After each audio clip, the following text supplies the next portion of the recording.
Actually, I want to like just bring up the fact, you know, um, of the profile pictures we have because of course we're recording on Discord this time. Yeah. George Cool. has a Dutchie from Persona 4, That is which true. is legendary. I completely forgot that my profile picture is of Porygon 2, Pokemon, and Martin here has gone for the main character in a Dark Souls ripoff. Oh yeah. Oh yeah, Hollow Knight. Hollow Knight. Ripoff. I knew it was something like that. I wanted to say Hollow Man, and I don't know why. Well, you technically had no name. Actually, he had no name in Knight, but like you might also call him Hollow Man. So instead of man. calling it anything like that, you just called it a Dark Souls ripoff. Offended fans everywhere. If Puma had the same mechanic, you die and you'd like repeat. I think I've only played it once, and I think I started dying too much, and I was like, this game's pretty hard. Nope. I did see. I have seen someone like rank bosses in Hollow Knight. I'll send it to Martin just to see if he agrees with him or disagrees.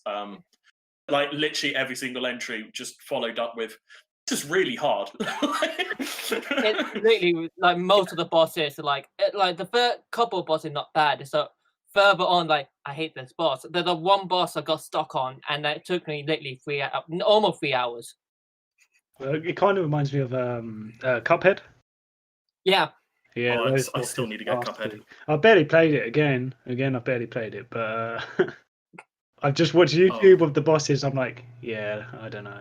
See, Are you that person who says he's completed a game by watching a Let's Play? Oh God, no. To be fair, I don't really watch many of them, but I do like like seeing the top 10 bosses and whatnot. It's pretty fun. Yes, yeah, I do. Yeah. I like that. Especially when you haven't got much time. Like, okay, just gonna watch them. On that note, welcome everyone to the second episode of the Video Game Podcast. This is, of course, the second episode of the Video Game Podcast. So we're not saying it's the third one now. No, this is number 2. This is number Okay. 2. Last year didn't happen, Martin. Yeah, that's the point. Last year didn't. Last year didn't happen. 2019 is off the. To be fair, we should write off 2020 as well. Like 2020 and 2019 did not happen. This is the 2020 Survival Edition episode. This one. Oh yeah, no, I'm telling you what, I'm loving this DLC pack. 2020 is man. well long. Yeah, I mean, Oh yeah, certainly totally. made it hardcore, Yeah. You know, So I can't wait for us to like face the sun later. I must admit, there are some silencing moments in the DLC. Yeah. That's the weapons. I mean, this probably wouldn't be a thing if we didn't have the DLC. No, we wouldn't. Yeah. Damn it, 2020. Sort So- your shit out. Anyway, of course, I am Alex, host of the Video Game Podcast. With me today is the man who has played so much Bioshock Infinite that when he goes to a farm now, he asks his brother, "Would you kindly?" That is Martin Bannister. Hello, people. And also joining us for the very first time, hopefully forever, is the man who generally got his first ever shiny Pokemon today. I Yeah, did. congratulations. It happened- Congratulations. It happened, yeah, round of applause. Oh, thank you. It happens to be a milk tank. I mean, I wasn't that happy either, but Oh my god, it's a blue milk tank. It's a blue it cow. came up, and I was like, yes, no. It's a blue cow. I'm surprised you haven't called it Cravendale yet. I didn't even nickname it. I was, Oh no. yeah. Oh, why did you name him? I didn't want to embarrass it, Of course, I am referring to Mr. George Carey. Hello there. This time here today, and hopefully, as I say, we'll keep this lovely trio going for the rest of time. At least the rest of 2020 DLC, at least. Yes. Yes. I actually read a really funny Twitter post where someone said at the end of this 2020 DLC, on December 31st, 10 minutes before midnight, there's just going to be some massive credits rolling in the sky with everyone's name on it. No, Could you imagine that's the end. Yeah. imagine if 2021 starts with like the Star Wars crawl at the beginning. Oh god, that'd be It just says amazing. you survived. Well done. See, I would absolutely love it if 2021 started with just a narration of the opening of Dark Souls. Oh yeah. So you'll just hear like, there was darkness, and like as the sun rises, like, and then the flame. Oh dear. So, for as we haven't been together for a while, podcast wise, the last podcast we did was, of course, back in April, which Final Fantasy VII just came out. I think we actually recorded it on the day Final Fantasy VII was released. I think we did, yes. Yes. I can confirm that I have played it. I have finished it, as in the story. It's bizarre. Likely, it is not what I was expecting at all. Basically, they've kind of taken Final Fantasy VII and they've basically said, okay, so you know what happens in Final Fantasy VII, now you don't. They've literally just kind of went, you think you knew what you were talking about, but actually you knew nothing. Well, they pretty much throw the textbooks away. We're like, well, you played 7 before. Well, that go out the window. Then there's something else. It's got Tetsuya Nomura's fingerprints all over it.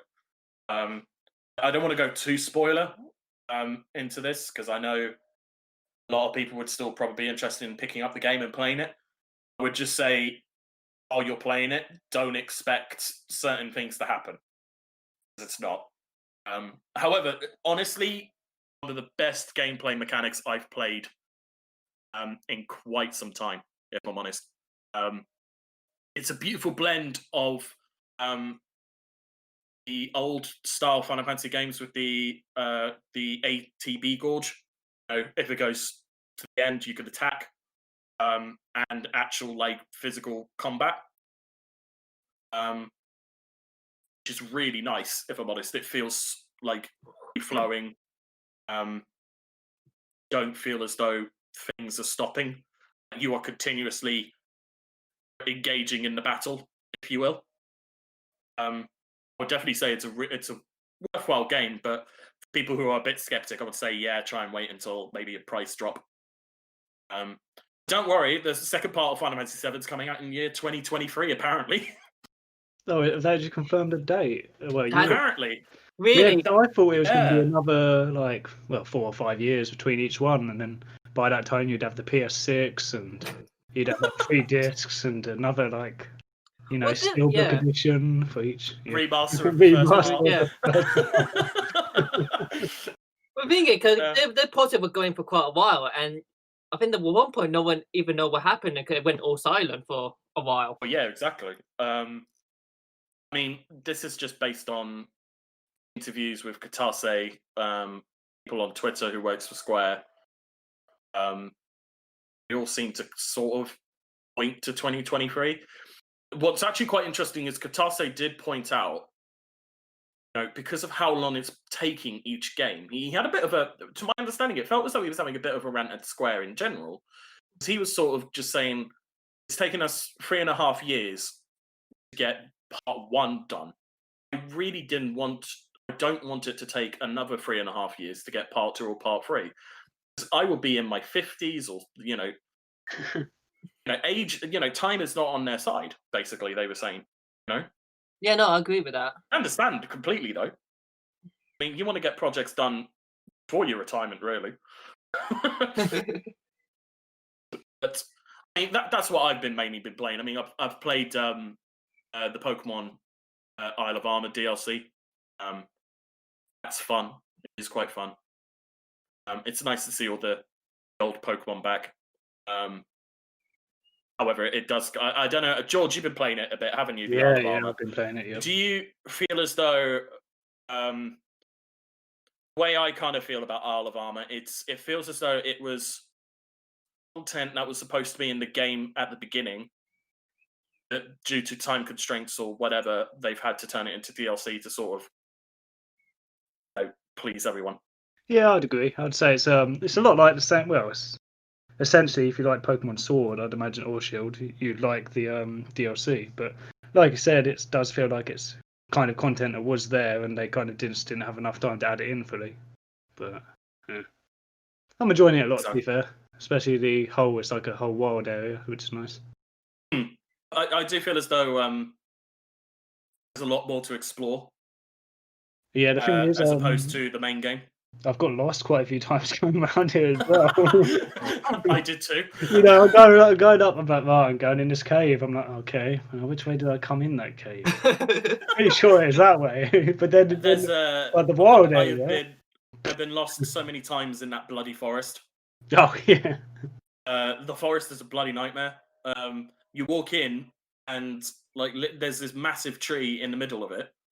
I get to that tree and I'm like, okay, I'm going to take a left. And there's a Tangrowth next to the tree. So I'm like, okay, Tangrowth is there. I'll come back and I'll see the same Tangrowth. Just be like, I just saw you like a minute ago. Now I'm sitting here thinking, I don't know if I went near this forest. You know. However, I am going to say, Isle of Armor, like, if you go into the water, good luck getting back out. For some strange reason, they decided to terrify everyone by putting Sharpedos in the water, literally hunting you down. But it's not just one shot. You know, it's just they come and get you every second you stop in there. Yeah, everyone's like, oh, cool, something's running after me. Oh, wait, it's the shark Pokemon. So well, you don't get. Sharpedo. So you don't get attacked by Tentacle anymore now. You sort of get. No. You get hunted down by Sharpedos, and like George says, it's not just one; it's like a herd of them. Oh Jesus! I'll tell you what's terrifying. Actually, is when you're in the water and it's fog. The weather setting is fog. Why? Because it feels like a horror movie.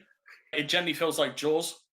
I'll be like steadily walking up the water, and suddenly, because of course fog affects your vision.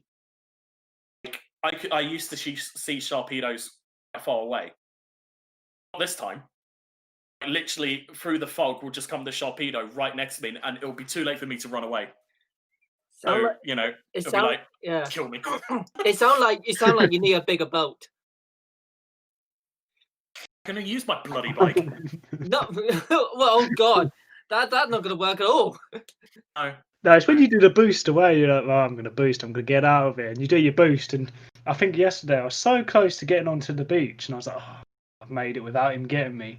And my boost runs out. And then straight away, it's just like, oh, God, here we go.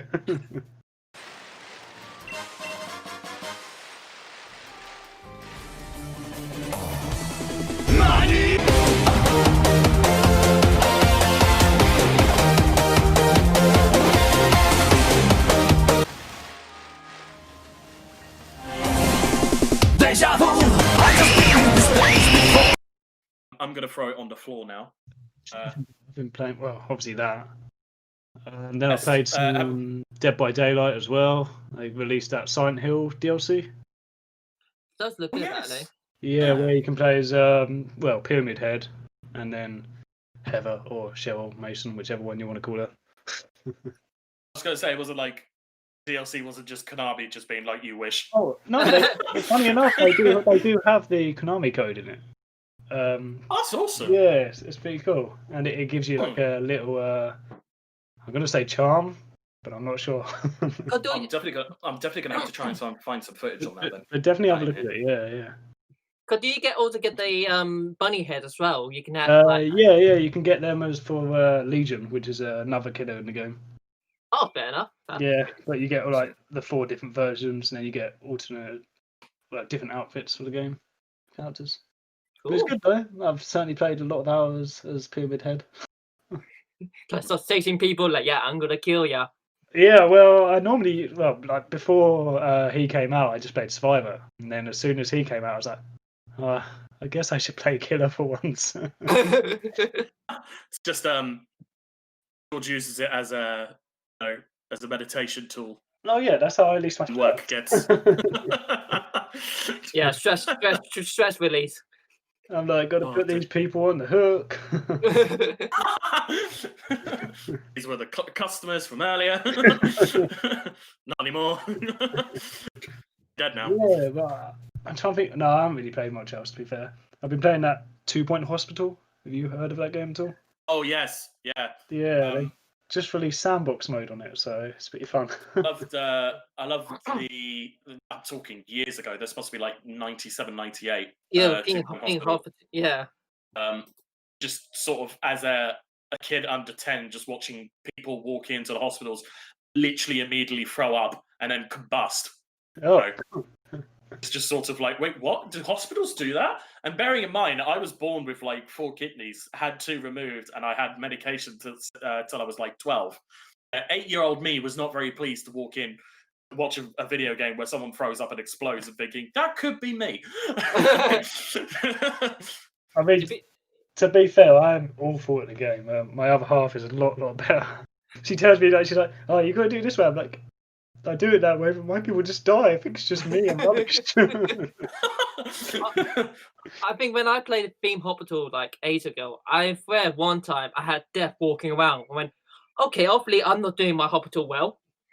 Death is there selling cookies. Literally, Green Reaper clearly going up to healthy patient, not sick patient, healthy patient, and like killing them. Like, why are you killing them? They're not ill. I mean, to be fair, if I don't have the stuff to help him, I'm like, "Get out, go home, can't help you, man." Actually, to be fair, Martin just reminded me there was an actual story in an American hospital where they actually put a hospital next to a funeral home. Oh, gee, Christ, did someone dress up as Death and walk into the hospital? But he dressed up as Death outside the funeral home and just held a sign saying it could be you.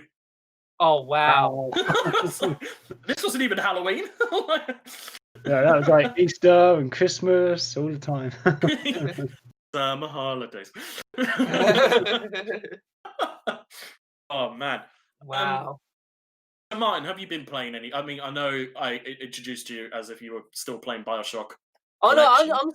I'm still playing Bioshock Oh, Collection. you're still playing that, right? Okay, because Yes. I know me and George keep making jokes about you can't get enough of the big daddies. To be Oh no, fair, the he big didn't daddy, talk yeah. to us earlier because he was with his big daddy. So Yes. Yes, I were hunting down so to get some Adams. Yeah, sure. Trill. No, basically I started playing the first one again because I'm not gonna lie, I think I have about I used to have 4 copy, one on PC, one on Xbox, now on the PS4, and now on the Switch. Why don't you just buy shares in the company, Martin? Jesus. I think I am. My brother went to me the other day because when I found out Bioshock Collection was gonna come out, I went to him. I only gotta get it on the Switch. And guy was like, "But you got it on the PS4. Why do you need it on the Switch?" And I literally look at him. I paused, and all I said was, "I sort of like Bioshock." See now you've had time to think about it. Yeah. I love George's slightly disapproval there. Like yeah. but he's like a dad who's giving you pocket money and you've just You used got it again. I mean, to be What fair, did you do to buy sweets?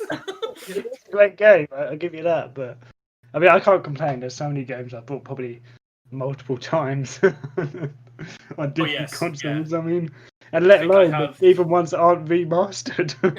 Yeah, I think I have about 5 copies of Final Fantasy VIII. Jesus, yeah. That doesn't surprise me. I got the yeah, obviously going back PS1. Normal version, the platinum version. I forgot you had the platinum version. I got the platinum version because I thought I lost the normal version, and it turned out I didn't. I was like, oh well, hello. And then I got the PS3 digital download. And then I got it on Switch when it was the remastered, and I also have it on PC. Which version is your favourite? Probably the Switch. Yeah, I was going to say, the Switch is probably quite nice because you can play it, wherever. They do fix a lot of things as well. Like Oh, for instance, there is a thing I didn't like back on the PS1, and this is probably my only grind. Because of course, they refer to Final Fantasy 16 as the Final Fantasy Golden Generation. Is that they put a lot of like time events in places, which really doesn't need it. They just did it just to try and keep you alert and keep you active. Oh yeah. And for some strange reason, they thought, let's make one of the main characters Final Fantasy VIII fight a dragon, a one-on-one duel. Right? Yeah, because that seemed fair. Yeah. So this dragon, who's like 10 times bigger than you, he has this really erratic, like, it's like when you play Dark Souls or a video game of that type of nature, where you have to observe the patterns of the boss and you have to sort of pick your timings to the point. Otherwise, you screw everything over. That was exactly this. The dragon would because of course PS1, there wasn't a lot it could do. Basically, it would sort of jump its head back and try and bite you. However, Final Fantasy VIII actually came out. Obviously, there was like some sort of coding issue, so there was like a few frames missing. Instead of the dragon putting his head back to bite you, it literally just sort of it looked like a really angry terrier, you know, like an angry dog waiting to be fed. It's really fascinating, but the remastered version does sort of fix that. I remember as a kid sitting in Morehouse trying to beat that. I think it took me 40 odd times to finish it. Bloody hated it. Okay. See, I still remember when you were fighting Automatia, the final boss. Oh yes, I finished Final Fantasy VIII for the first time boarding school, where our bedtime was 10 o'clock, but because I was doing this like past 2 hours, the care staff just sort of looked at me. They just went, "All right, we'll let you finish the game." Oh, you legend! I didn't finish it till about 11:30. But none of the care staff cared because they were interested as well. They were like, "Oh my god, is this the power of video games? Like that cutscene's amazing." Yeah, like pre-rendered cutscenes back then was like movie trailers in a way. Oh, what a big why? Why does it do this to me? Try to survive. What's a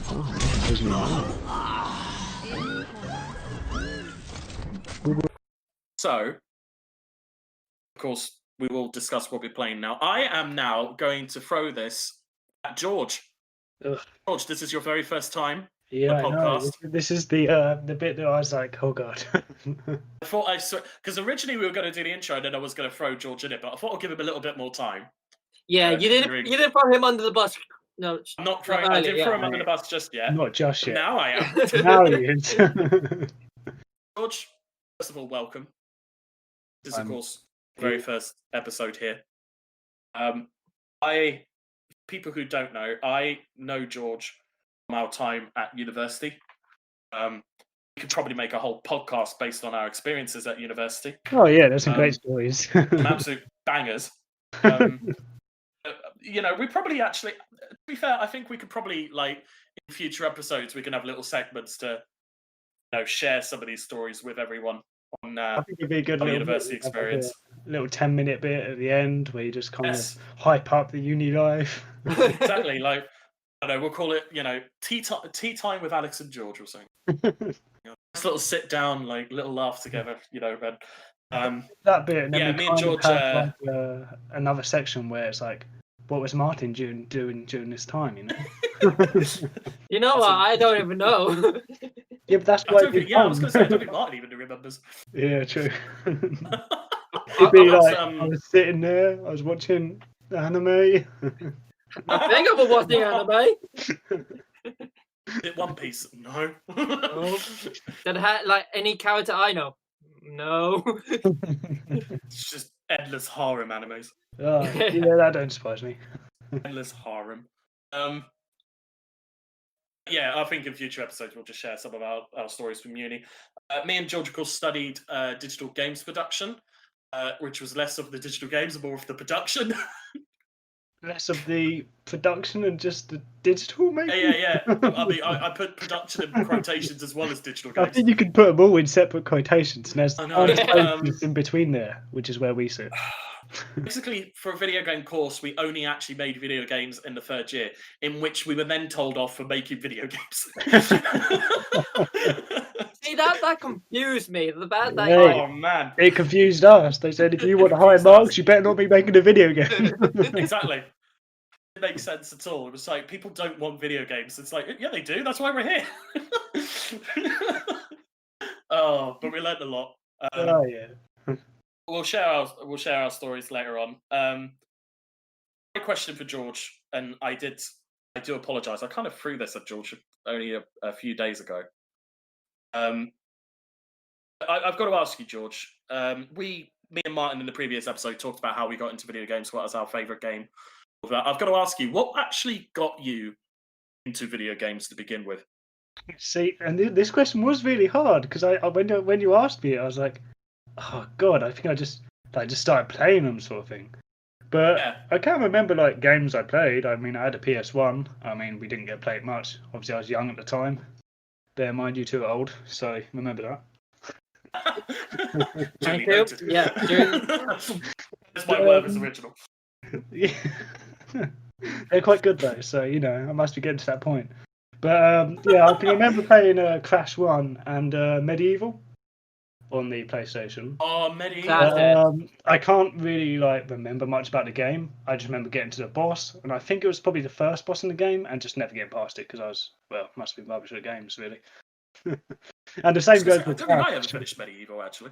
You know what? They did a remaster, and I got too scared to buy it. 'Cause, Jesus. You get to that first spot. You get to that first spot. I went, oh no, I don't think I'm gonna get any further than this. Well, I remember the music was quite creepy, and it probably isn't now. Like, if I listen to it now, I'll probably be like, oh, why was I scared of this music again? George is just standing in game sweating. To be fair, it's always hot in game anyway. But yeah, so I did that, and obviously, because we're quite a large family, so we used to take turns playing the games. And I remember we did get the Xbox original, so then I played games on that. And then for a while we were on the Wii, and I think it was after that because we didn't get Xbox 360 straight away. But yeah, we got 360, and I remember me and my brothers and my sister we'd have an hour each, and we'd take turns playing Elder Scrolls Oblivion. Oh nice. Oh, very Well, we'd take an hour, so we'd always start a game. You just start your character again. You'd get probably out of the tutorial bit, and you'd be like, right, well, it's my brother's turn. I'm now." done. Well, we'd sit there waiting until the next person's turn, and you'd be like, oh, you should do that. We had one of the Oblivion guides. It's not gonna be done. I work alone. No, I don't play people months, so it's time to become a beast. Activate beast mode. Whoa, whoa, dude, that was... Whoa, you went right freaky close to me. And that really freaked me out. That really freaked me out. Jesus. Welcome back, Craig. Anyway. Damn you, Craig. Leave us like that. Okay, so yeah, I was talking about Oblivion guides and how when one of us was playing, the other one would be looking through the guide, trying to help us do the Thieves Guild or the Dark Brotherhood and bits like that. But yeah, no, I mean, I can't really pinpoint an exact moment that made me start playing games and stuff, but I've played them ever since that time. So, and some. Okay, so what if I asked you your 3 favorite video games? What would you say? Well, when I was thinking about one, I was like, yeah, that's too difficult. So Halo 3 is probably one of my favorite games. The whole Halo franchise, probably not the later games, but that is what it is. I remember actually, I had little to no interest in playing Halo, but when we were sharing that flat in St Leonard's, and you got me to play Halo ODST. Oh yeah. Oh my god, what a game! Yeah, it's good. I mean, all the Bungie ones are decent, but yeah, Halo 3 was just great. I mean, I remember playing on 360, and we'd just had that's the first time we got Xbox Live and stuff. So it's the first time I played online, well, ever. And I was like, what was it like experiencing a teabag? that was something special, but it was given a teabag. But do you guys remember? Do you guys remember the system link that everyone used to do? Yeah, well, I never did that. I did that, and it was crazy because literally we had about three Xbox in one room. Okay. And oh yeah, sorry, now I remember. Yeah, in college we had a massive LAN session with Halo 3, which we generally had. I generally had a classmate who turned up in 2 suitcases full of Xbox 360s. Oh, He quite. had the R2-D2 edition. Oh, okay. He had yeah, like yeah, 2 normal ones. He had a Gears of War themed one. Jesus. Wow. And I was literally convinced that his father was a crook. I mean, no way he could afford all these Xboxes. No. So he's Easy. definitely getting the Xbox Series X then. 16 of them. Yeah. However many Friends and he family. he's going to get them. He's going to stack them on top of each other and get the biggest mini fridge ever. Hey, like, why you got Mini so many? fridge? Yeah. 6 fridges.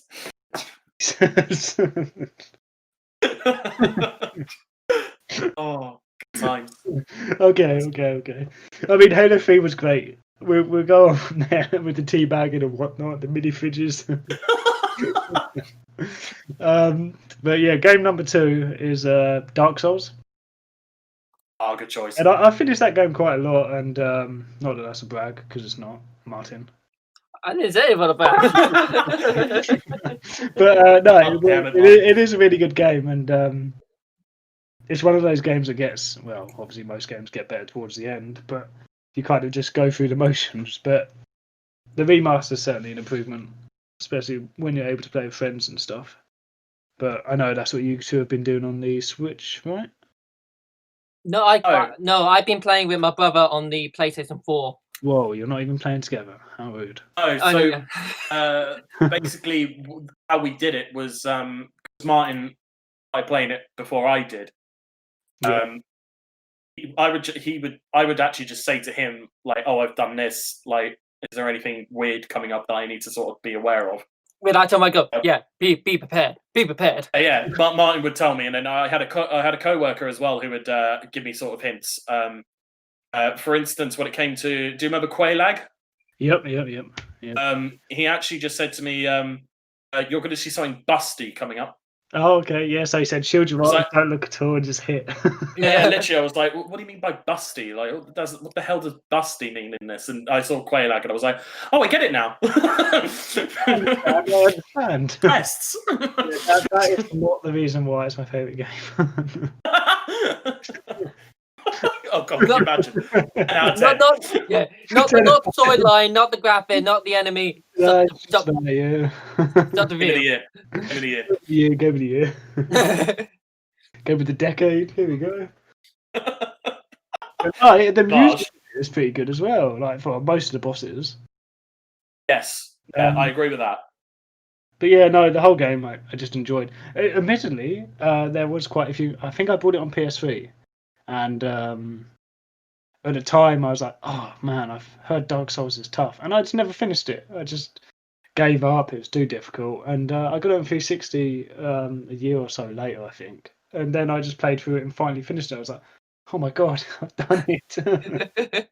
The remastered version, I am up to the Tomb of the Giants. Oh yeah. Oh yeah. Hate the Tomb of the Giants. I also hate it because it's not too dark. Yeah, that's my issue. It makes me sound really petty. Wait. Oh, no. The torch sort of thing. Yes, so I have that, but I keep falling into gaps, basically. If you didn't have that, I could understand why it was even harder than anything. Literally, I just keep falling into gaps, and it is my own fault. Oh no! Like, and that's what I think is great about Dark Souls is that it's not really like doesn't try and make it so it feels unfair. It's just you just have to be better at it and literally get good. Oh, definitely, yeah. And yeah, literally, it's just every single time I fall into a hole in the floor. I'm like, oh, for fuck's sake, that was there. There's 2 experiences I've had, and one is playing with, well, you know him, Small anyway, and playing with him, and he's never finished a game to this day yet. So if you can finish it, you have bragging rights. So I actually, and he's brought it like 3 or 4 times. Yeah. He has brought it quite a few times. He's like, I love the game, but I can't finish it. Yeah, exactly. It's just like, why not? Love it. So yeah, you mentioned Dark Souls and Halo 3. Yeah, so my final game is probably a close one to my heart, and I'm pretty sure you know that since I've met you, is Persona 4. So, Yes. I mean, we've spoke about it a lot, but I think think- everything's just great about that game, so... If I'm honest, I think Persona 4 was actually the game that we bonded over. Oh, yeah, definitely. I mean, the characters, the memes, everything. The good old memes. The music. It's I mean, best. what are those? No, it's the YouTube, like, comics, the Dubs comics they did. Oh, of course. Yes. So, it's like... They were amazing. It's just like, would you like death? No, it's the coffee one. It's like... Nanako, Yeah, it's like Nadiko. Yeah, I will punch you in the gut. I want black. Daddy, I like it black.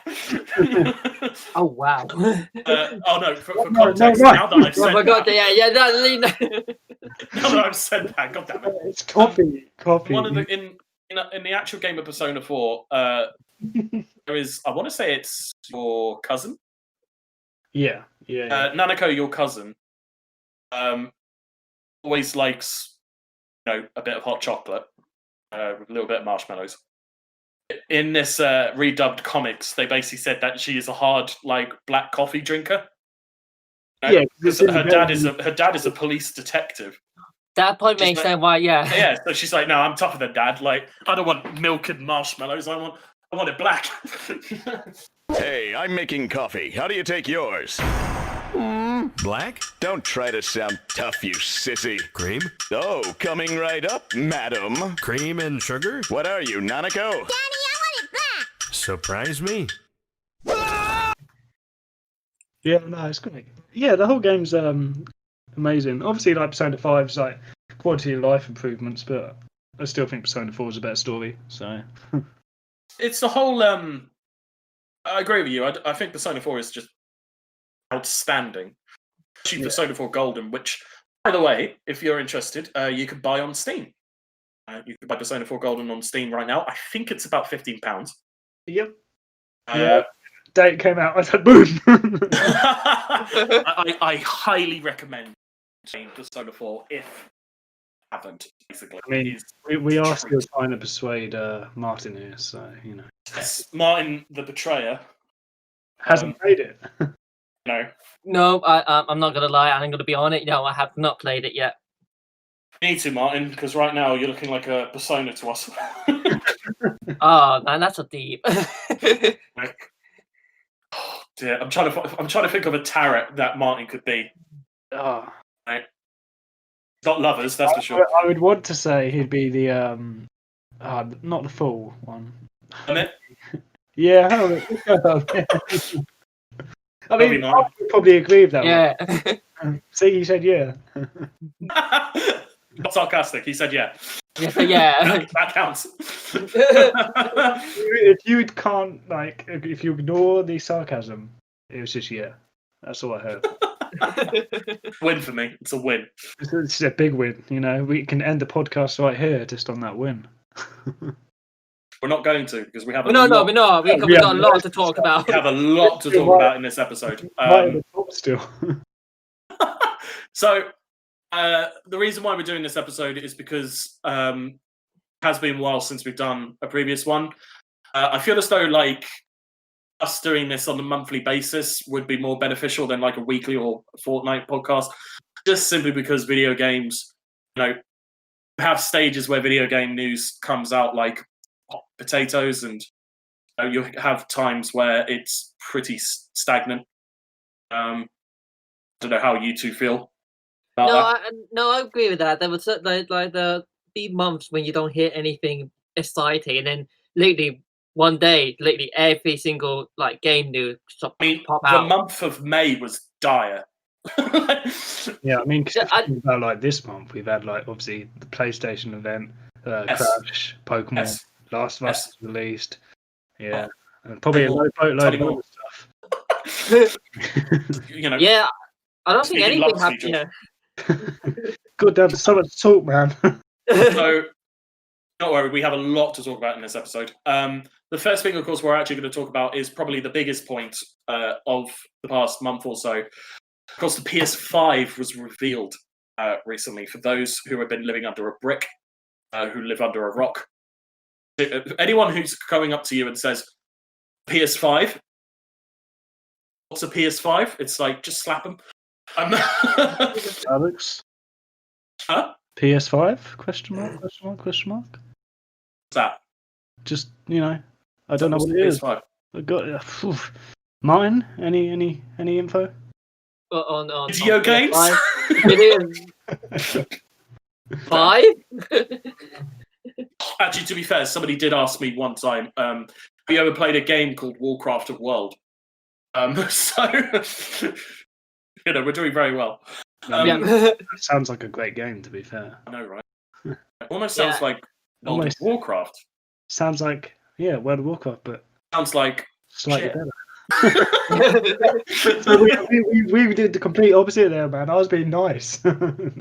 Yeah, no, Alex. I'm sorry, I tried. I can't. I mean, I haven't. I think I played it like once, maybe, maybe twice. Anyway, I couldn't get into it, so No, I couldn't get into it either. Yes, of course, the PS5 was released. The PS5 was revealed. I want to say it was a couple of weeks ago now, wasn't it? It wasn't that long ago. No, it was beginning of June. It literally.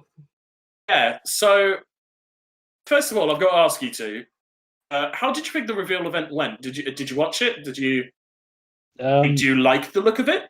This was the one time I don't think I actually watched it. I think I just watched it the day after, or looked on like articles and just looked through it. It is very different when it's like a stream, isn't it?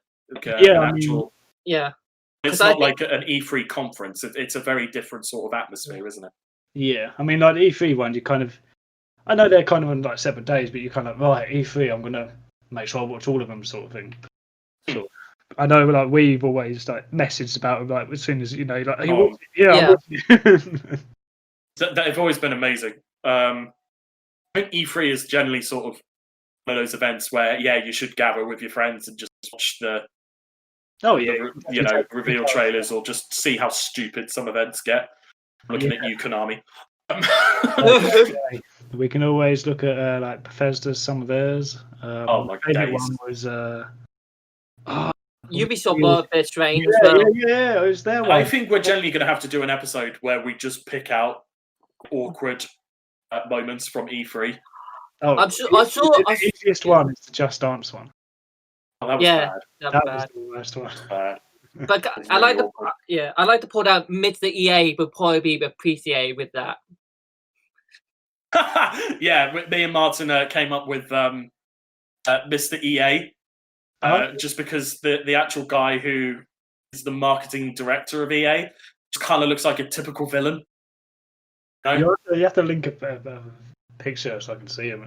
I will put a photo of the man, and like honestly, I feel as though he's like a Vince McMahon sort of character. Got no chance, he's walking down, strutting, and he's just like, I've got microtransactions coming out of my ears. Well, to be fair, some of the people, like quite a lot of the streamers, well, not streamers, like hosts, I guess, of the conferences, like the way some of them walk around that stage is like, wow, It's awkward. that guy, he has a man right there. Yeah. Weird. Yeah. I can't get it. So, do we like the look of the PS5? Do we? Me personally, no. I had mixed feeling. I think it's more like Martin. I'm kind of like mixed. Like I would say probably more to no, but then it's not like buying the even with the Xbox, like that looks bad as well. They both look pretty bad. So this generation's shaping up to be an odd one, isn't it? Yeah. So they want to see. I think both companies want to see who can have the higher, taller console. Oh god, yeah. It's mainly the memes that come out of it, like the white memes have been fantastic. the fridge, the cat.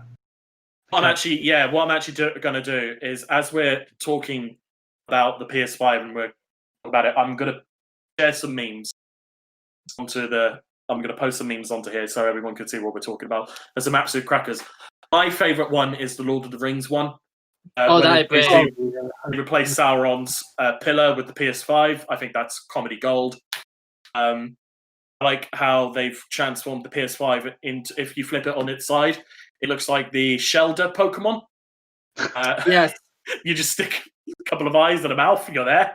Like, it's been fantastic. I am in the same boat with you two. I do feel as though this generation has sort of. I think if they've tried really too hard to sort of make things look cool. Yeah, I mean, it does look like both of them are going to take off at some point. You know? Yeah. I don't think it's necessary. Like, I thought the Xbox One and PS4 looked fine. Yeah, not the original. More PS4 than Xbox, The because other one. Xbox generally looked like an old VCR. Oh yeah, Yeah. The first version, you know, the original one don't look great. Yeah. But the two, I think the PS4 Slim and the PS4 Pro look really cool. Yeah. That's true. Yes, definitely. Well, not that you'd want the same console, but I don't know. I don't, like I said, I don't like really either. But again, it won't stop me from getting one or the other. Yeah, I got a feeling the same. I think knowing my brother, he probably would get it still, because with the graphic on it and the processor on it. Yeah, because it's not really the look of the thing wouldn't stop you from getting it, because you still got the insides and stuff really. Yeah. I'm actually kind of hoping that they do a bit where they actually, you know how when you boot up a console and you get the greeting screen, you get the main menu of your console. Yeah. I want to see what the difference is between Xbox and PS5. Sorry. Oh, Yeah. yeah. I mean, we saw a little bit. I think. I mean, I want to say we saw a little bit with the little when it came out with a little PS logo and it said, press to continue. Yeah. I want to say that's what is going to be in it. I know a lot of the times in the past that's more of a placeholder. Yeah, well, I was going to say with the Xbox, they'd probably be quite similar to the Xbox One, I'd imagine. Just because Logic dictates that they shouldn't. like part of their well, I don't know how much this is true, but like there was an article I was reading the other day. I'll see if I can find it later. But basically, the marketing guy of the Xbox was basically saying that not that they would necessarily know that they'll probably lose out sales to the PS5, but their main goal is to basically retain the customers they already have on the Xbox Yes. ones. Yeah. I guess they'd want to keep it, so they're basically focused on making sure that they can get them from the Xbox One to the new one, which is a good idea, I guess. I think what they should be doing as well is that I know Xbox is still struggling with getting into the Japanese market. Oh yeah. But that's literally because they struggle with RPGs. Say RPGs is more RPGs that are going to be more focused towards the Japanese market. What is it? RPG? Is it RPG and MMO as well? I can't remember. Most games that are on the PS4, barely. Well, not like the ones that are exclusive to PS4. You won't see them on Exclusive. Yeah. No, I'm not going to say exclusive. I mean more like so like they're made by like a Japanese company or something. They won't necessarily come to the Xbox just because they're not. I don't know. Like they. It's tough to say. Like if the Xbox had some companies like that completely worked on those sort of games and then they developed them for them, you'd probably have more chance of them getting more of those games on there. I mean, go through the games that was announced on PS5. I'm surprised, or I will be surprised, because of course Xbox haven't really done a conference yet since PS5 got revealed. I mean, we all know about the new Xbox, but I'm surprised that we haven't heard any rumors about Square Enix giving them like an exclusive game. Oh, Yeah, what, Xbox? I would have thought like a press piece or like at least some rumors would have been flying around about like Square Enix's involvement. I mean, obviously that might not be true. The whole Elden Ring game from Software has only been shown off at Xbox, so that could still mean it's an Xbox exclusive. Likelihood it is not, considering the absolute hype levels that is. I mean, it's hard to tell. I mean, did it's they very say hard to tell at the moment. Premiere or Xbox Premiere or We've only seen the actual reveal. Yeah. We've seen nothing else. No, they haven't really given any information or detail on the actual console itself. That was last year, wasn't it? Elden Ring, the reveal trailer. I'm not. It was last Yeah, E3, wasn't it? yeah, it was E3. past E3. Yeah, because George R.R. Martin's part of the project. Yeah. Which Which means it's is going to be awesome. long. It's going to be released in a fair few years. I'm looking forward to it. That reveal trailer for Elden Ring last year I think, was my favourite of the whole E3 last year. Just picked you up. I can't remember the last E3. They kind of blend into one after a while. People didn't Oh, really. I remember they released a Halo Infinite trailer, didn't That's they? right. Yeah, Halo Yeah. Oh, what do you think who do you think will release their price first? See, I've been having this discussion with my co-workers. I think this is literally a chess game now, isn't it? Yeah, well, I was thinking the same. I was like, whoever reveals it first, probably the other person's going to undercut it slightly. Yeah, exactly. Or Xbox, they release their price, and then PlayStation think. I'm glad you brought that up, George, because I do have a little bit here on my side notes about the history of these two companies releasing their prices. Yeah. So everyone remembers the disaster of the PS3. Sony charging people a good £600 for a console. Where the main game was, I'm going to hit this enemy crab for massive damage, which is still one of the best moments of any conference. It won't actually, to be fair, I don't think it beats. Remember Ridge Racer? Ridge Racer. Everyone remembers the disaster of that. Xbox saw that price and undercut it, which I remember the guy who was in charge of Xbox at the time. Wasn't George's favourite. No, what's his name? I remember the face because he looked like an absolute corporate douchebag. Didn't he mess up the Xbox One launch? Yes, he did. Yeah, he did. And I'll get up on that. Yeah. So of course, Xbox kind of won that generation. I think they actually outsold the PS3 by 1-3 or something. It was crazy. Xbox 3, there was definitely more Xbox 360s than there was in PS3 in that lifetime. We now jump forward a few years, and actually, the Xbox One reveal was an absolute train wreck. I think it was just a disaster from start to finish, wasn't it? Yeah, I mean, I remember seeing that, and I remember I was at college at the time, and so many of my friends. I mean, bear in mind we were all Xbox, quite big Xbox fans, and so many of them were like, "Oh, I guess I'm going to have to get the PS4 now." I think that was was a lot of problems. That's what we did as well. We went, okay, might as well get PS4.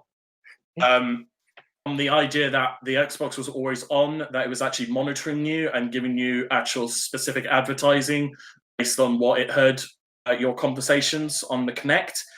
It actually got so bad that the government got involved to actually ask them whether this was legal or not. The guy was Don Matrick, I think. Don Matrick. Yeah. Our hero, Don Matrick. If you look at his picture online, you can see, Yeah, he literally looks as though he's the corporate dad who's like, if my son doesn't get to college, I'm disowning him. If you get a picture of him and a picture of Phil Spencer, you're like, huh. There is a massive difference. One is passionate about games, the other is passionate about money. Definitely. And it shows. I think Don Matrick actually, when he left Xbox, he joined another company and took that to the ground. Jesus. It was the guys from Farmville. Yeah. I can't remember what the company's called. It was the Farmville lot, though. Really? He destroyed that? Yeah, they basically announced bankruptcy like 2 years after he joined them. Wow. It's crazy. But anyway, we remember Xbox One's reveal. PS4 literally came out that afternoon, announced, I think it was £150 price difference between the two consoles. Obviously, the PS4 being $350 and the Xbox being either $429 or $500. 500, yeah. I think that when I got it was 500. Ladies and gentlemen, please welcome Phil Spencer.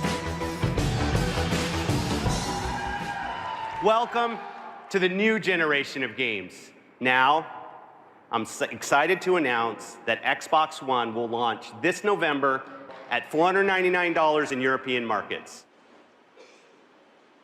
and 429 pounds in the US and 499 euros at 29 pounds in European markets and 429 pounds in the UK. I'm very proud to announce that PlayStation 4 will be available at $399.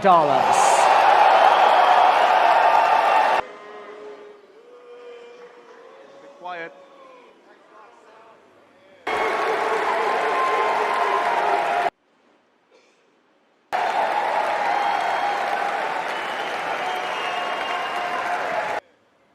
Yes, because originally you were forced to buy a Kinect. I Yeah, gave you- mine If, to my sister. if people had a Kinect, tough luck, you're having another one. Yeah. Which was very bad. PS4 literally that afternoon announced their price to literal applause and cheers, because of course there was also that huge DRM issue. Yeah. Xbox was saying like um, it's you can't resell it, you buy it, it's yours. Whereas do you PS4 remember literally mocked them. PlayStation's trailer? No, yeah, the advert for it. Where it's Yeah, like, it was this just is how like- this is how we swap games, and they just hand over the physical. Yeah. This is how you share your games on PS4.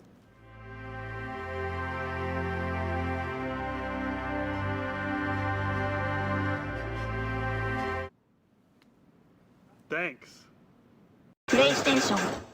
No. Yeah, I think it was Yoshida. Was it Yoshida-san? Yeah. It was Yoshida-san that did that. Yeah, and he's like, "Thank you." It's like, oh, Yoshida. In an interview with Game Trailers, who are now Easy Allies, the person in charge of the PS4 back then, again, can't remember his name, I do apologise, spoke to Jeff Keighley and said, 350 was the lowest that they can go. This proved to be absolutely the right decision for PlayStation. PS4 has become the biggest selling console of all time. It overtook the SNES not that long ago in lifetime sales, and yeah, the PS4 is now the biggest selling console ever. A lot of people say it's because of the price tag, which I think, is probably the right answer. I think, especially when you're looking in a consumer market like this, if you're going to make your console expensive, which rumors have it, the PS5 is going to be expensive. Yeah. It's not going to succeed. I got a feeling it's gonna be. I wouldn't say as pricey as the PS3, but I think it's gonna be up there. I see. I think it'll probably be around the price of 500, maybe 450. So, Orbis, who of course are the financial website, they kind of dabble in everything from sports to games to politics and businesses. One of their analysts have guessed that it will be between 350 and 450. Yeah. He didn't specify. Whether that was in dollars, pounds. If it's in dollars, then we're screwed. Oh yeah, Basically. Oh yeah. Basically, yeah. But again, it's going to be a very fascinating next few months. Yeah, you're kind of like in your head, you'd be like, "Oh, I wish they'd just meet together and then both say, we're doing this at our price. Okay, you should do yours at that. Yeah, sounds good." Yes, they're going to have to make their mind up soon, aren't they? Because because it's going to get to the point where people want to be pre-ordering or showing interest. yeah, because there's a lot of games who are actually saying holiday of this year. Yeah, because it's gonna be like out soon, so sooner or Well, later they come out around like November time, don't they? Yeah. So sooner or later we would need a price on both console.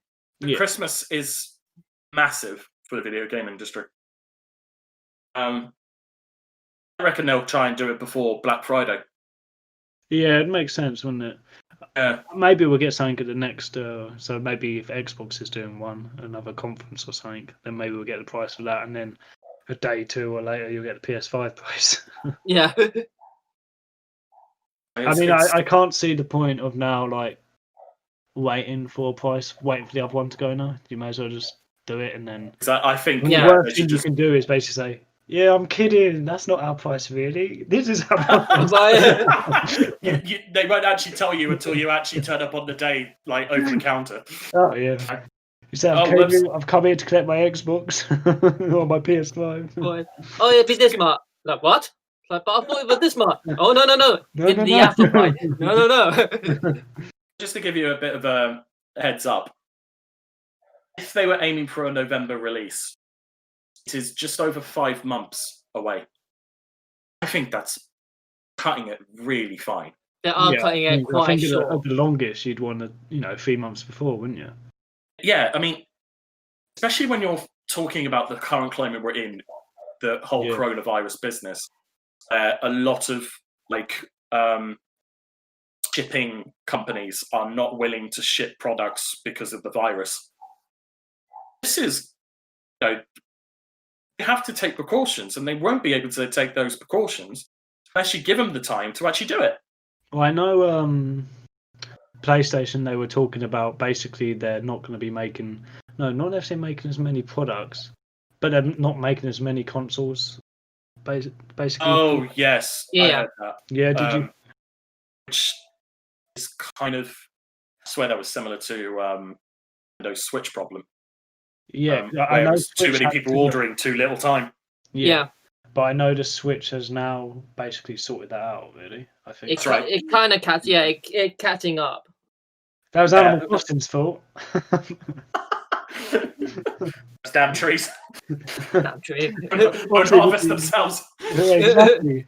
As soon as that game came out, and then obviously coronavirus happened, but like people wanted that game and the Switch. Everyone in my office knows I am the person who, studies video games, enjoys video games. Like they know I'm the nerd in the office. Like I have a Bulbasaur on my desk. Like they know.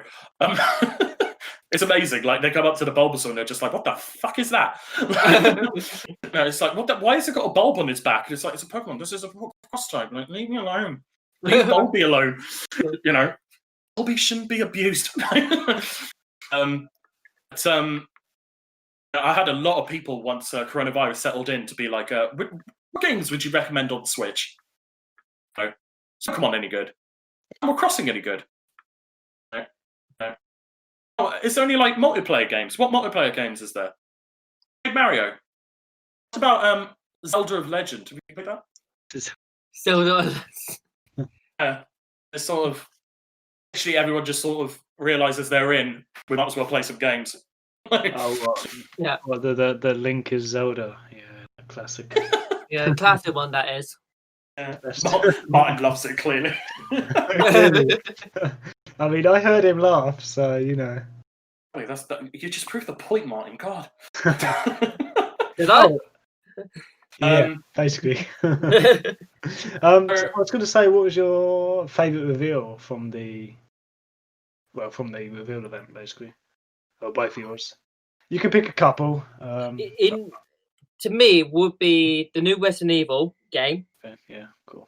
I'm glad we agree on that because that was my favourite one. Yeah, I must admit, it doesn't sell a lot, but it also gives you enough to kind of like, ooh, I need to know more about this game. Yeah. So yeah. Oh, sorry. No, go ahead, man. Go ahead. Yeah. I was like, no, sorry, Martin, keep talking. No, it's my bad. I kind of bad. Yeah. But no, because basically, like how they ended on that trailer, basically with Chris, and you're like, oh wait, did Chris become bad now? Wait, what did he say in the trailer? He's like, what? Wait, what? But what? Literally, when I saw that, I went, wait, what? Yeah. Like, what the fuck can happen?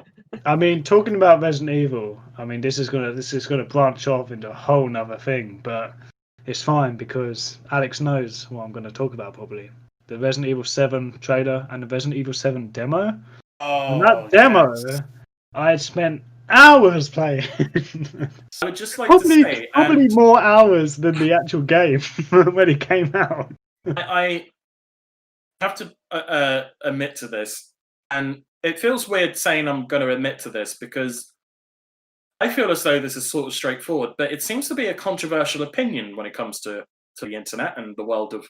As I surf through the internet, people are like, "You're lying."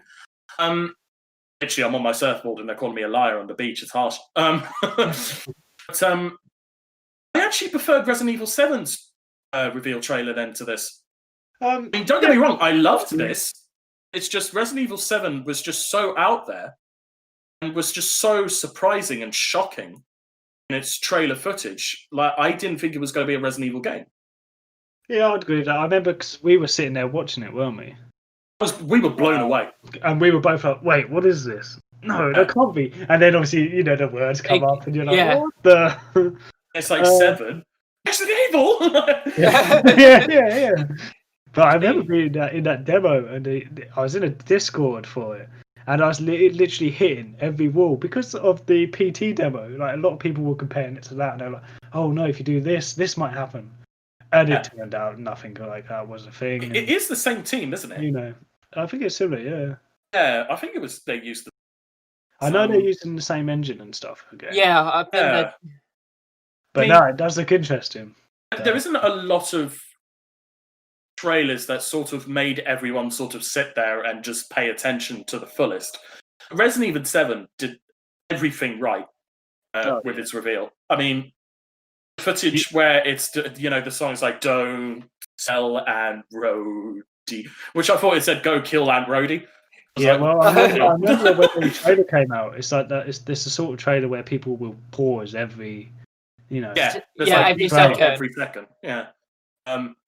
Phenomenal trailer. I still believe Resident Evil 7's reveal trailer is genuinely one of the best trailers ever made. Oh yeah, definitely. It's so out there, and obviously nothing taking away from Resident Evil 8 Village. Personally, that was one of my favorite trailers of the reveal. Again, because it was just so. I mean, you kind of halfway through sort of realized it was going to be like a Resident Evil game. Admittedly, right at the beginning, I thought it was just going to be some sort of Witcher knockoff. I think there was some leaks before the trailer came. I can imagine. Yeah, so I think people had a vague idea that it might be a thing. And I know a lot of people were guessing that it was going to be called Village. Yeah, I mean, it's a good title. Oh yeah.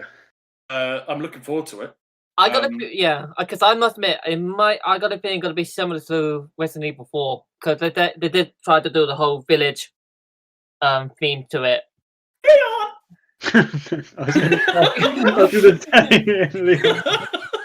Leon, save me!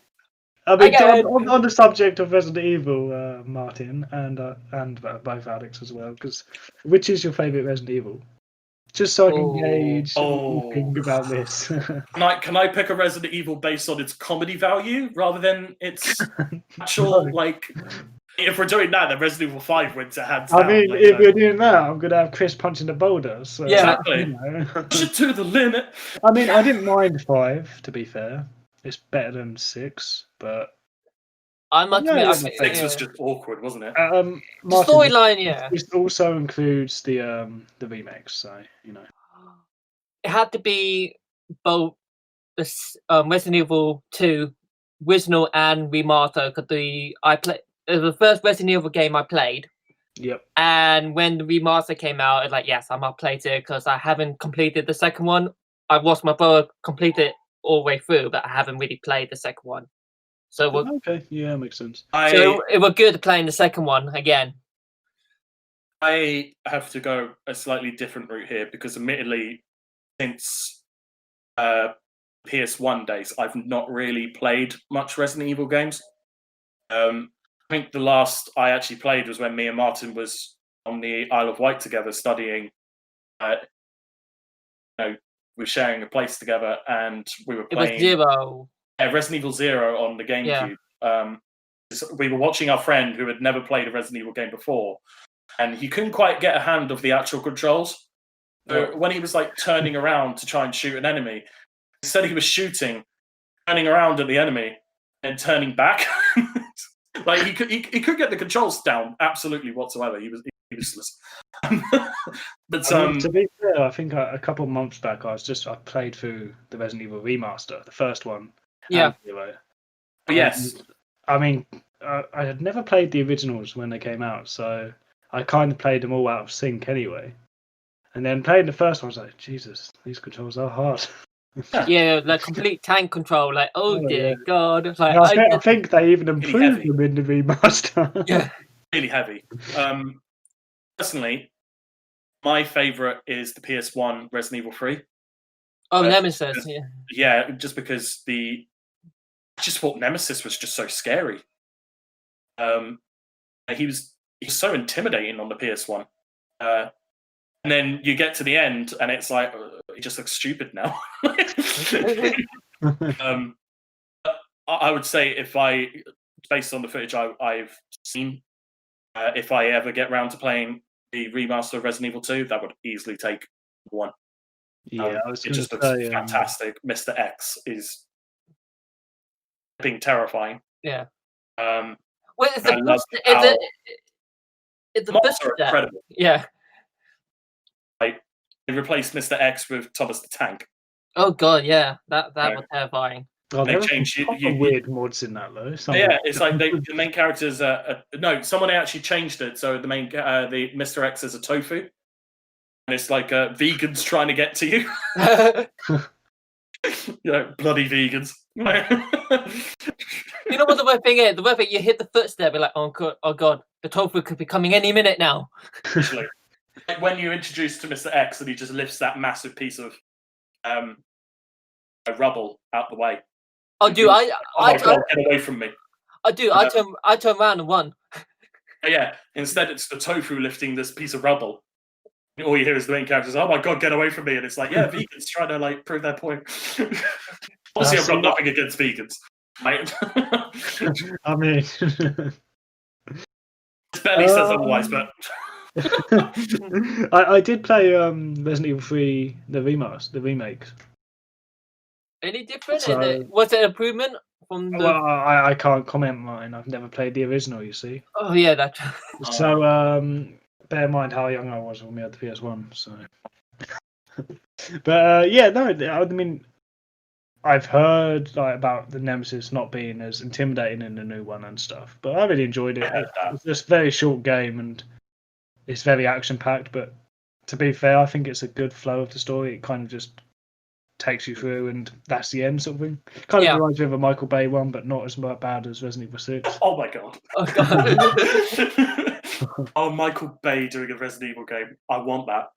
Yeah, I know. We've had it. We've had that game already. That's true. Yeah, Resi 6. Yeah. One where it looks like a giraffe has fallen over. Yeah. Resi 6 was awkward. Yeah, it wasn't great. I love how that is Small's favourite game. Yeah, well, me and him played through a part of Chris's campaign in it a couple of weeks back, I want to say. But let's just say we both agree that it is not the favourite one, and he only likes the raid mode and doesn't actually like the campaign. We settled on that because we were both like, oh, should we finish the level? No, I'm good, man. Let's quit. I'm going to bed. It's so small. But my favourite one is probably Resident Evil 4, followed by Resident Evil 2 Remake. Always good. You got words. Oh, I do. I hate it. Don't I? That terrible post. Okay, I'll finish.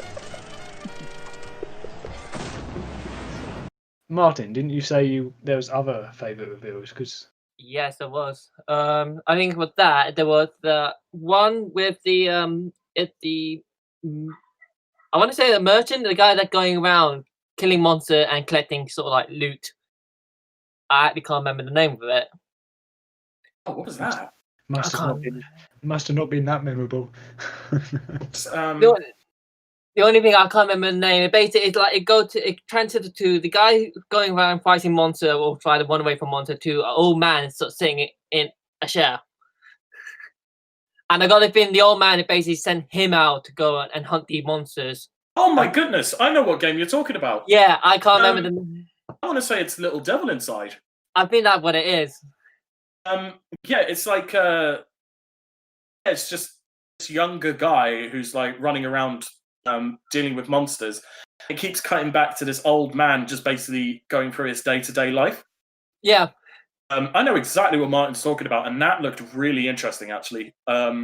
I think that could be fun to play. I think it is Little Devil Inside. Either way, I'll find it. We'll attach it to this podcast. You can see the trailer for yourself. It's not that long. I think it was like a minute. Something like that. It was that, and then literally Horizon, the new Horizon game. See, I've got the first one. I've still not played it. See, I haven't played it either, but I have heard it's a really good game. Yeah, exactly. It's just sort of one of those games where I feel as though you need to sit down and put some time into it, and it's sort of I can't afford to do that at the moment. Yeah, that's true. Well, it like the new Legend of Zelda game. You're like, oh yeah, you can spend many hours. Yeah. To be fair, is there any games that you two saw that you kind of thought this isn't going to go down well, this isn't going to sell well? Was there any games that you kind of thought, that weird dinosaur cartoon with like the high when they're in the high school? Volcano High. Yeah, I wasn't sure about that. I saw that. I went, I don't know. I thought it was them bringing back Sony TV. Honestly, I didn't realize it was a game at first. I thought it was just a TV show they were advertising on the PS4. That's the thing. It didn't feel like a game. I mean, I could be completely wrong, and it could be one of the best games for PS5. But yeah, it just didn't leave an impression with me, if I'm honest. No, I don't know. I don't know if it was the style or the story within the game. It's like, well, I don't think that a game that I'll probably sit down and play. There may be some people who would love it and play it, but to me, I don't think it will sell well. I'll tell you one that I really didn't like the look of. Destruction All Stars. Oh, that's the one it's like Rocket League meets Fortnite. Yeah, I think that's another. That sounds like a game in heaven, but yeah, no, I didn't like the trailer too much. I didn't like that. The reason why I didn't like it specifically is not because the concept sounds brilliant. As just mentioned right there, like it's a great concept. My problem is that the trailer literally felt as though they were just telling you how many microtransactions there's going to be. Yeah, I got to think they're going to be loads of microtransactions. It's like, here's a victory pose, here's a car, here's another person, here's a different animation of like people blowing up, here's an axe, here's a hammer. Just it literally felt like microtransaction city. Yeah, I mean it does depend like how much of that you can earn in game as well. So exactly. I mean, games in the past have shown that earning it has been a real problem. Yeah, true. I mean, I'm still questioning about Overwatch's sort of earning coins and items in game. I guess that sort of conversation we could leave to another podcast because it's a very long conversation and it's an easy one. Yeah, definitely. I mean, I don't know, George. Was there anything you didn't quite like the look of, or was Destruction All Stars pretty much your game? Well, there's obviously like a lot of games there, like there's your standout games which look like amazing and stuff, and obviously like Ratchet and Clank, Spider-Man, and what was the other one? Demon Souls, Bug Snatch looked quite interesting. Yeah, that one. Anyway, Snake. It looks like a Cloudy with a Chance of Meatballs game. Yes, yeah, it kind of does, doesn't it? Yeah.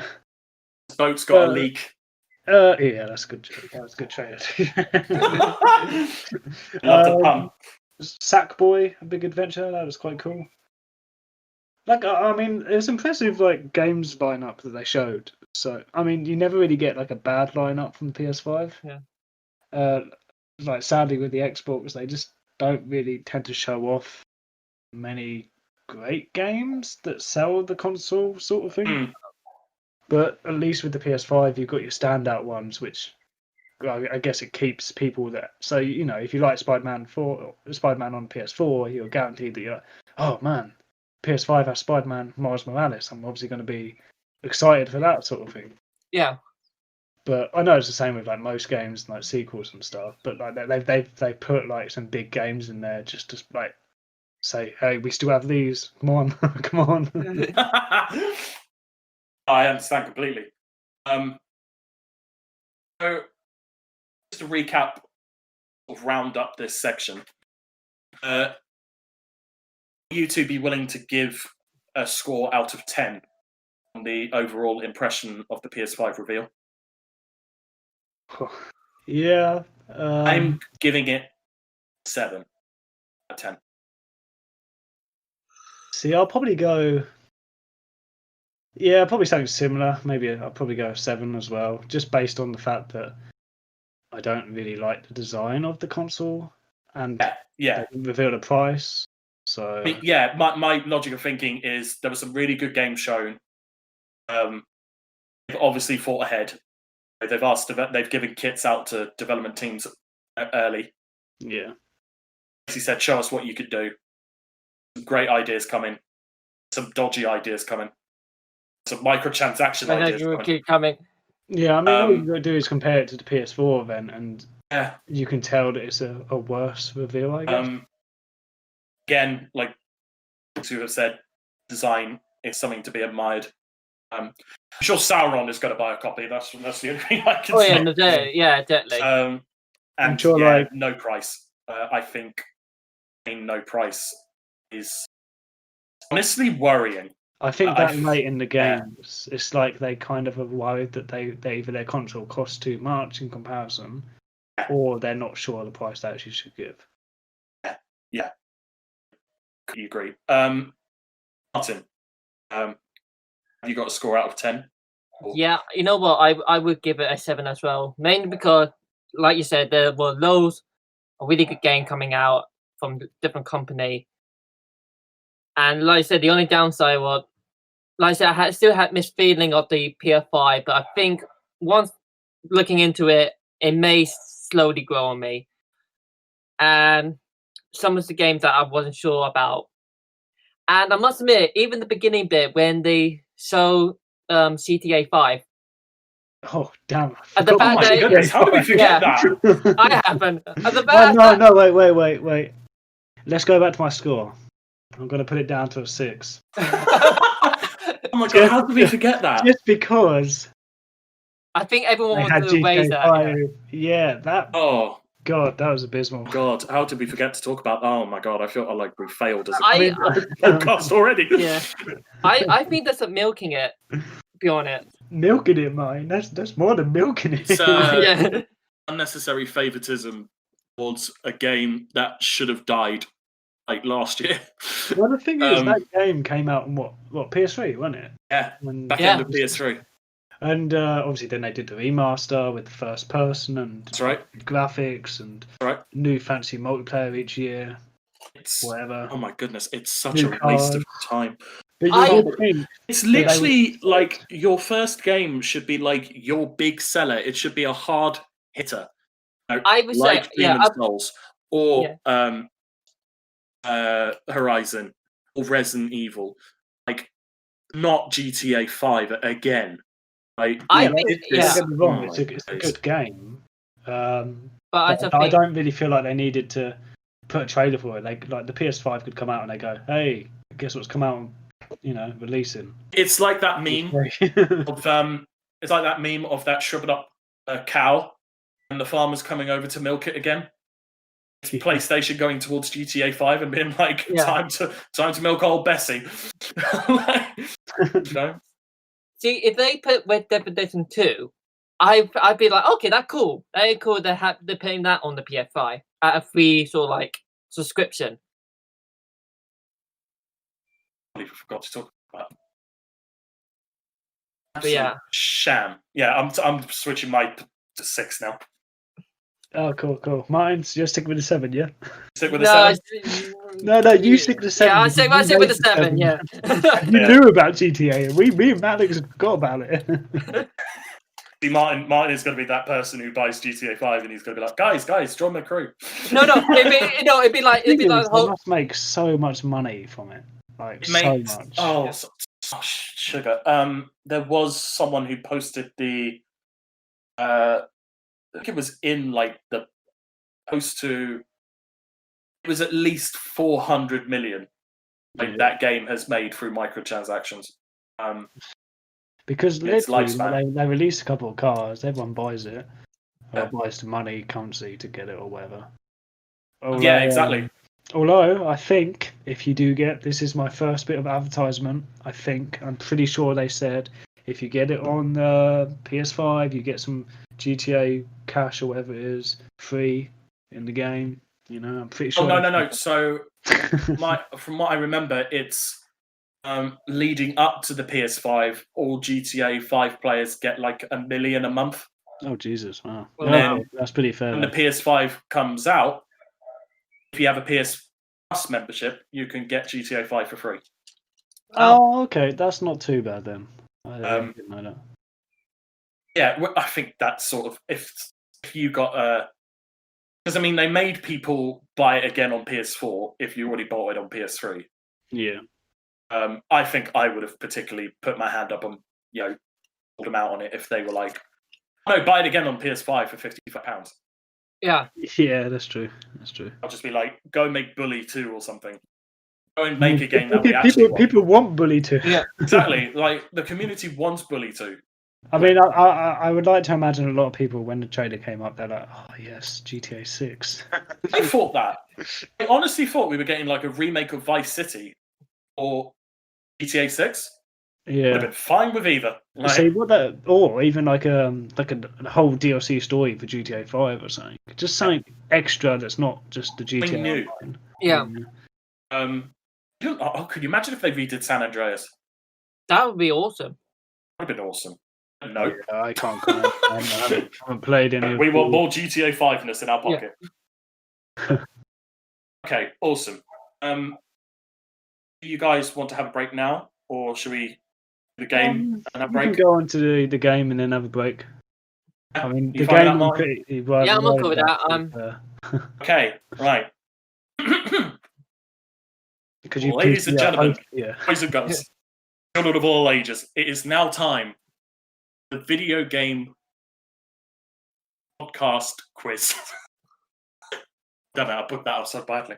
Okay, let's just do a repeat, Martin. Let's just do a repeat. We can do Repeat, this. yeah, we can cut it out. Okay. No, we don't need to cut it out. You keep it in there.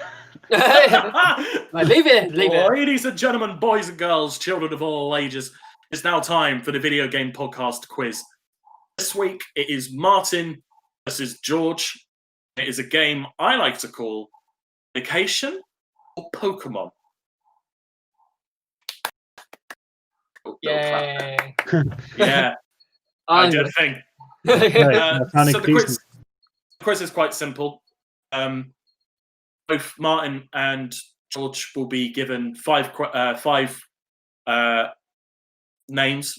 They have to determine basically whether that name is a Pokemon or a drug. Just let people know these are real drugs. I had to search this just to make sure they are right. I also found out what the drug is relating to, which is quite interesting.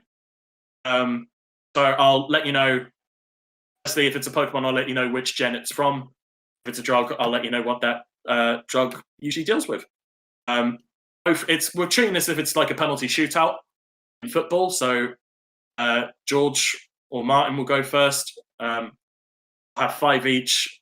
If we are tied at the end, we'll keep going until one of them gets it wrong. I remember mentioning this to Martin in the last quiz, and I know Martin's confidence has probably not improved since then. Well, is that correct, Martin? I'm probably going to suck at this quiz. No, Martin, you'll be glad to know that as much as I have been playing Pokemon Sword, before that, not great at the names. So, so I may have a son. You've probably got a higher chance. So it's I actually have a coin here. Squirtle or Charmander. There's none of them. Don't worry. I actually have a coin here. Funny enough. So I'm just going to flip it. And since George, it's his very first episode with us. George, would you like to go head? Would you like heads or tails? Heads or tails? Heads. Maybe tails. No, tails. We're going tails. Good. Sonic's best friend Tails, yeah? Yep, Sonic's best friend Tails. Sonic. Here we go. Sonic, God. Sonic. Here we go. It was a good film. It was a good film. Okay, so it is. So, Martin, you have won the right Yes, Go Martin. first. Oh, Would cool. you like to go first, or would you like George to go first? No, Martin. Oh, no, I'm gonna pull it like a band-aid, and I'm gonna go first. Good man. Good man. Okay, right. Your first name is Banzel. Oh, Is Banzel a Pokemon or a drug? Banzel. Try and imagine like some. Yeah, game. I'm thinking. Banzel. I Actually, think funny enough, I was reading this for a lot of them. I'm kind of more on the drug side. It sounds more like a drug than an actual Pokemon. Drug is your final answer. I think drug is my final answer. Martin, you are correct. Banzel Well is done, indeed Martin. a drug. For your information, Banzel is medication for anti-seizures. Wow. A little bit of fun information there for anyone. Obviously, that wasn't fun. What am I doing? Drugs are bad. Drugs are bad. So Martin goes 1-0 up, but obviously George hasn't had his turn yet. So George, Yes. your name is Mel. Wait, come again. What was that? Mel. If you want me to spell it out, it's Numel. I'm gonna say Pokemon, but it probably isn't. So, but I'm going Pokemon anyway, just because his one was a drug. But you are correct, it is a Pokemon. Hell It yes. is a third generation fire ground type, which evolves into a Pokemon called Camerupt. Which later got a Mega Evolution, believe it or not. Oh, cool. Which a lot of people were surprised about, but it's pretty cool. Right, moving on. So, Martin, your next one is Uvar. Eva. Uvar. I could have been that'd be a Pokemon, I think. I've heard that name before. Sorry, I didn't catch that. What did you say? I said I think it's a Pokemon. I swear I heard it before. Pokemon is your final answer. Yes. Well, wrong. Ah! No. He swears he's heard it before, though. I bet I heard it before. Uvar is a type of medication that deals with asthma. She's quite like. I think I got my inhaler. It had the name on it. Okay. Right. Martin's So- chucking his inhaler across the wall. No, was that you Yes. literally chucking your inhaler in disgust? No, my inhaler in my inhaler in my bag. I sort of looked at it. Looked disappointed at my bag. I was going to say, I thought you literally just took your anger out on an inhaler. No, in my share. Jesus. Right. So Martin is 1 for 2. George, let's see if you can make it 2 for 2. Your word is Carnitor. Okay, I'm gonna go Pokemon. Yeah? Yeah. But you're wrong. What? What? They I got thought that four. was- They got I a thought four that at the end. Carnitor is a drug that deals with dietary supplement. Oh yeah, I need some of that. Wow, I thought that was a Pokemon. To be honest. Yeah, I mean it sounds like a Pokemon. It sounds. I'm calling. You know. You call it bullshit. Yeah. No, I'm not really. I'm not really. You're both 1 for 2. We're still even. You both have 3 left. Okay, oh, this is fascinating. I'm loving this. I bet you are. Yeah. Oh, you have no idea. Martin, or Pokemon, or drug is Brava.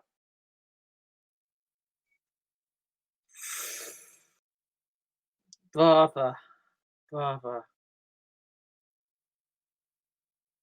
Gut feeling. I'm gonna go for Pokemon because I got a feeling. If I see drug, you go like, no, it's Pokemon. And Martin, you're right. Brava is in fact a Pokemon. mine's like, is it a what type Pokemon? No, it is a ground dragon type from Gen 3. Oh, okay. Yeah, if it helps, it evolves into Flygon. Ah, right. Yeah. Right, so Martin is now 2 for 3. George, you have a chance to even the score here. Okay. Yeah, I'm ready. In face on. Your Pokemon or drug is Is what? What? You gone Heat silent? Ram. Wait, what? Hello? I couldn't hear you. It kind of like cut it down. Oh, wow. Okay. So I don't know what happened there. Your name is Heatran. Heatran. That's As in Heatran. Well, the last one, like the tour really sounded like a Pokemon, and the Heatran sounds like a Pokemon. But I'm gonna go Chuck. It's a Pokemon. Oh! It's a Gen 4 Fire Steel type. Oh. Funny enough, it is actually a legendary Pokemon in a Diamond and Pearl. Sorry, George. Last earlier, we haven't played those ones yet. Oh, I'm loving this. Martin, you're 2 for 3. Extend that lead. Tell me, if you can tell me, is this name either a Pokemon or a drug? Fuzium. Fuzium. Then Fuzeon. Okay, so say that one more time. Like you got cut off. I'm cutting off a lot, aren't I? Yeah, you are cutting a lot. Oh my days. Fuzium. Fuzium. Okay, Fuzium. Okay, I think that is a drug. Martin, you're right. It is a drug. Damn it. And it's now 3 for 4. What Which is 1 for 3. What is the drug is used for HIV treatments. Oh, okay. George. Your name. Wait. Tell me. Yes. Pokemon. Yes. Drug. Or is Ilotic. Alotic. Ilotic. Halotic. Ilotic. Ilotic. Mililotic. I don't know. I'm gonna say. Wait, what did I say last two? Okay. I'm gonna go Pokemon. But you're right, it is a Pokemon. Oh, thank God for that. Jesus, I'm sweating here. So, if I'm right, Martin is 3 for 4, and George is 2 for 4. 2 for something. Which means if Martin gets this next one right, then he wins the quiz. Martin, you can be a savior. You can just say Martin? you don't know. You think it's a rug. A rug? Not It's a a rug. Right, Martin.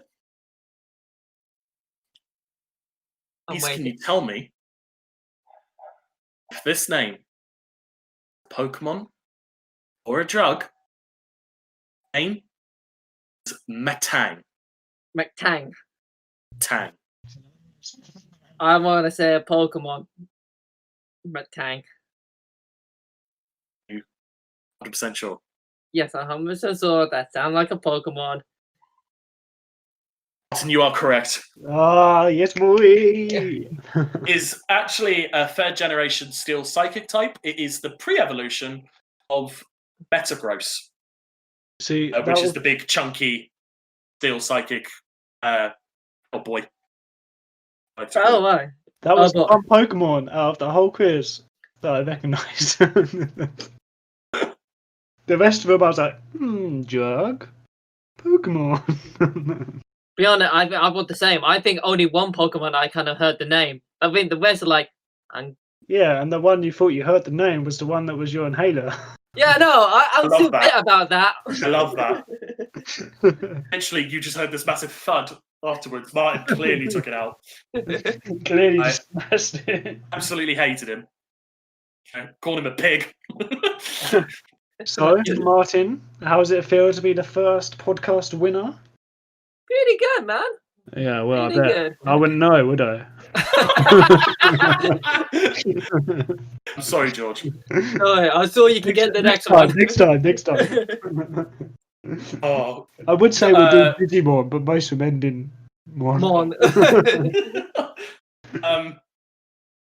Obviously, that is our game for this time. Obviously, if you have suggestions or if you can submit some games for us to play that we could do over the podcast, that would be amazing. We're happy for people's suggestions to come in, and we'll give them a go as well.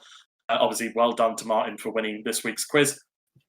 Your reward, Martin, is a visual pen. Oh, a visual pen. All we want. A visual pen that is in your mind.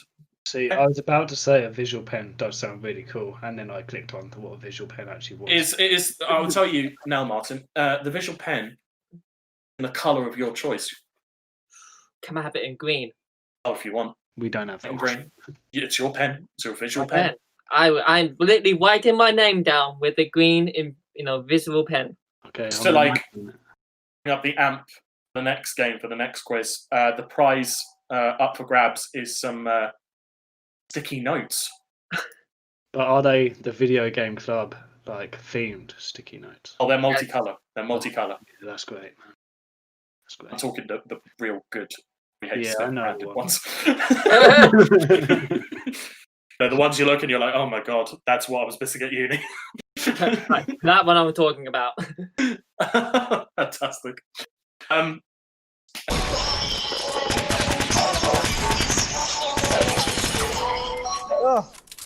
Well, at least I know you guys can't shoot. It's for George.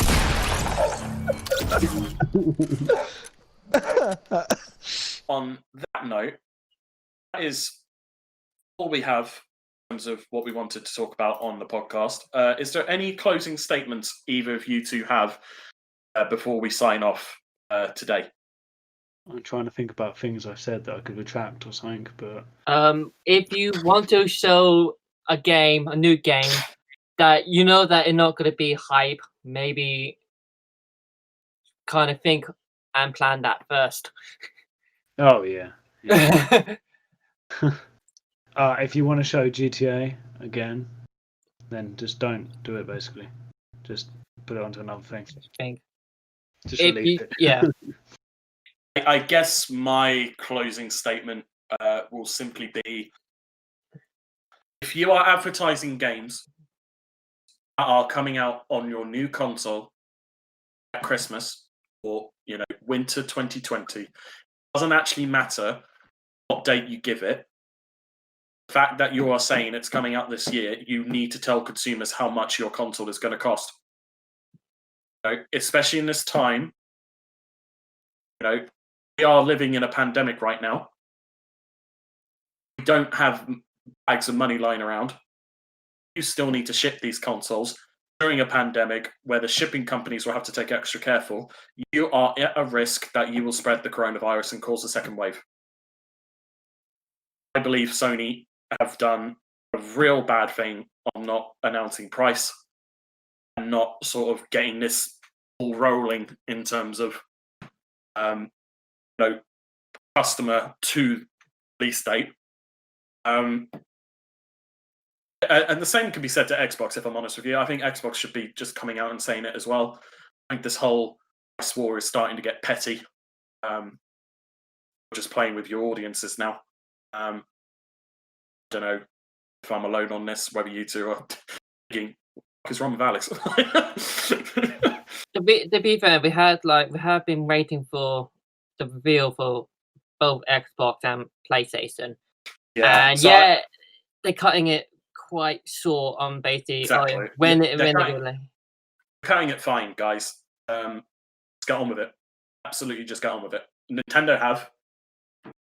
They released DLC. They released games. On a a last question to ask, not necessarily to us, but people that may watch or may listen and watch and stuff.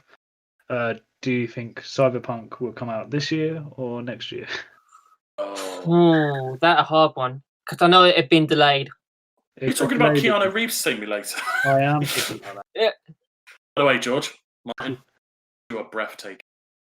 You're breathtaking as well, man. I just can't say it, boys. You can stick that GIF or that video. I'm sticking that footage footage at the end. That can stay there. Sticking that footage in. Yeah. Right at the end. Right, Just Elliot. going to let everybody know that you're breathtaking. But really good, really good question. I think that should be our closing statement, actually. Anyone listening and who has reached the end, firstly, thank you for reaching the end. Yeah, thank you. We know that this has been a particularly long episode. Obviously, we're still new to all of this. We have a lot to say. We have a lot to discuss. Hopefully, you've not been bored by anything we've said, anything we've discussed.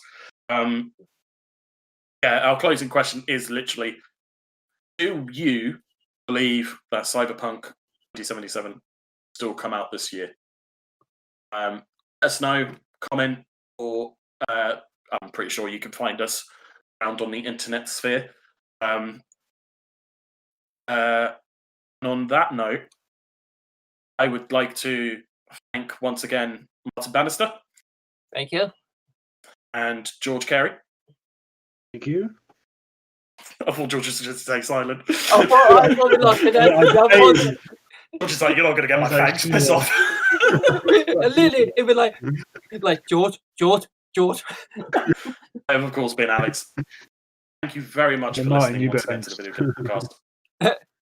Yeah, Martin, you better thank them. You know, you better thank your inhaler as well for staying alive. Like, yeah, thank you, inhaler. What was his name you again? tried to kill it earlier. My God. What was his name? Began with a B. Oh no, it gave me a V. No, it gave me an F. Oh, I don't know, man. Oh, I got rid of it now. I'll try and find it and mock George a bit. We can say rest in peace, Nader. Thank you once again for watching. Our next episode will probably come out if there is reveals between now and next month. Just before August, we will create episode 3. If not, you'll probably hear us in August. We'll probably keep people up to date as to the developments on that. But well, thank you, George. Thank you, Martin. Congratulations to Martin once again for winning. Congratulations tonight. Martin, for that. Next game, I'm sure either George will get revenge, or I don't know. Maybe there'll be a game for me. That'll be hilarious to see how bad I am. But once again, thank you very much. Do take care of yourselves and do look after yourselves, obviously, in this time, and obviously gaming.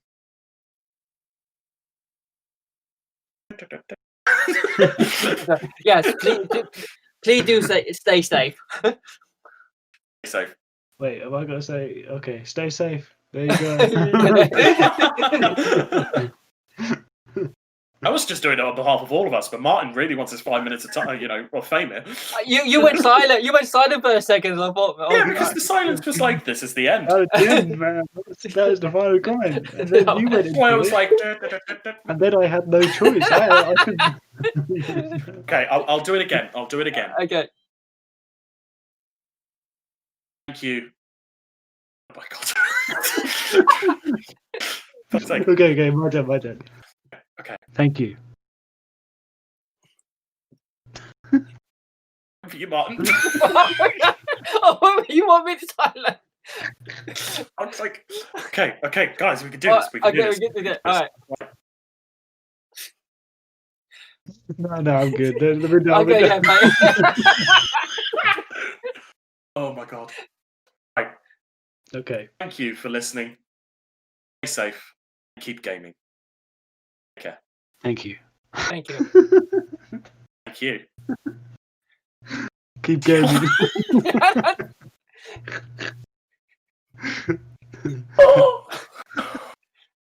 Buy microtransactions. Sponsor Sony. The Last of Us 2 is shit, but we love you, Sony. That's what I've learned from this.